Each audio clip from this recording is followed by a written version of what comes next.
We bring you the latest updates from the Pna Newsroom.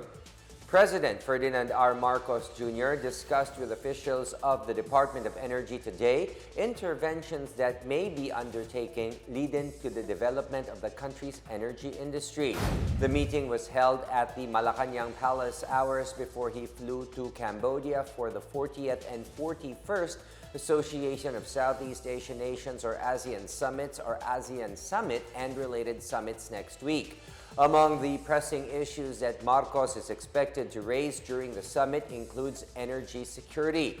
During the meeting, Marcos cited the need for the Energy Department to carry out immediate and medium-term interventions to make sure that the country has sufficient energy supply. The Department of Energy is said to be actively updating the Philippine Energy Development Plan as part of the government's efforts to explore alternative sources of energy. Marcos is also pushing for the transition to renewable energy to help slow down the effects of climate change. About 10,000 candidates are taking this year's bar exams that starts today. The number of takers this year is comparatively lower than the 2022 to 2021 takers, which had a total of 11,402 examinees. Due to the pandemic, the Supreme Court scrapped the traditional top 10 ranking and replaced it with a recognition of those whose grades ranges from 85 to 90%. The SC noted that of the total 9,821 examinees this year, 5,847 are first-timers, while 3,974 are taking it for the second or more times. Ateneo holds the largest number of examinees at 2,529. The rest of the bar exam schedules are on November 13, 16, and 20. Meanwhile, about 500 police personnel are deployed in Metro Manila to secure testing sites. The public is also advised the following road closures. The southbound lane of Estrada Street to Quirino Street is closed from 2 a.m. to 7 p.m., while the northbound lane will be closed from 2 a.m. to 8 a.m. and from 3:30 p.m. to 7 p.m.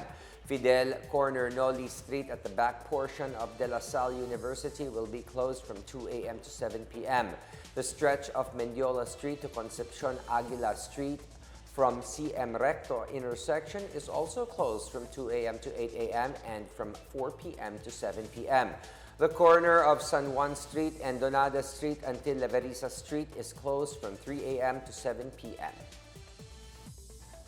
The Philippines is ready to welcome more tourists as the outlook for Philippine tourism remains positive. During the Pacific Asia Travel Association Aligned Advocacy Dinner held on November 7 in London, Tourism Secretary Cristina Frasco said the Philippines has already exceeded its initial target of 1.7 million tourist arrivals by the end of the year. As of November 7, about 1.9 million tourists have visited the Philippines. Frasco said President Ferdinand R. Marcos Jr. made tourism a priority, starting with the lifting of prohibitions on unvaccinated foreigners. Among the country's tourism initiatives is the Philippine Experience Culture, Heritage, and Arts Caravan, which will give tourists a chance to experience the country's festivals, foods, products, and hospitality. Earlier, Frasco led the formal opening of the Philippine Pavilion at the World Travel Market 2022 in London to convey the country's openness to tourism and business opportunities. And it's good news for teachers looking to work overseas. The Manila Economic and Cultural Office in Taipei says Taiwan is looking for foreign teachers who will work in their country.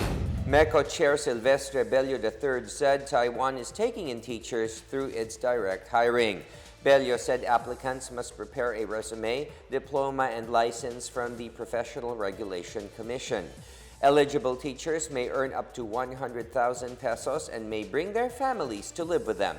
New teachers will also be accepted as there are no age limit or required experience. Bello said interested applicants may send an email to MECO for inquiries. Residents of Nunungan, Lanao del Norte will no longer be in darkness as the town will finally have electricity. Lou Antonio tells us more.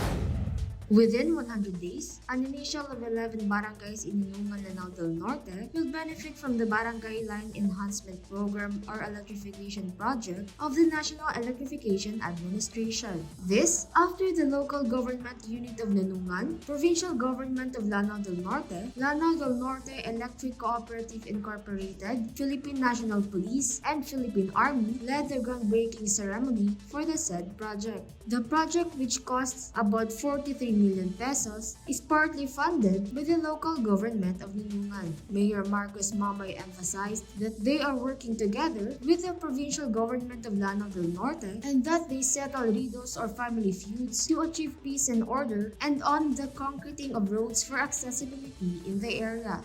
Consider na to ang accessibility, ang stability sa peace and order. Knowing ano nung nga naintag sa darido kapital sa Tibok Lanao del Norte. Sa kami, along with the provincial leaders, ni Panguluhan, ni Governor Anging Kibrasan, ni Mapuro, step by step gigastoan na mo, financially, effort, tanan, among na-consume diri sa Nunungan para yun, ma-stabilize ang peace and order sa Nunungan. 11 projects are also slated to be constructed that include the multi-purpose buildings, sports facility, municipal disaster risk reduction management operations center, early childhood care and development facility, and others. For the Pna Newsroom, this is Lou Antonio of the PIA Iligan City and Lanao del Norte. And that is the latest and the biggest stories from the Pna Newsroom. For more news content, visit our webpage or head on to the Philippine News Agency's Facebook and Twitter accounts. We are also shown on the social media pages of the Office of the Press Secretary and on Radio Pilipinas RP1. Stay tuned for more news updates. I am William Theo. We tell stories that inspire change.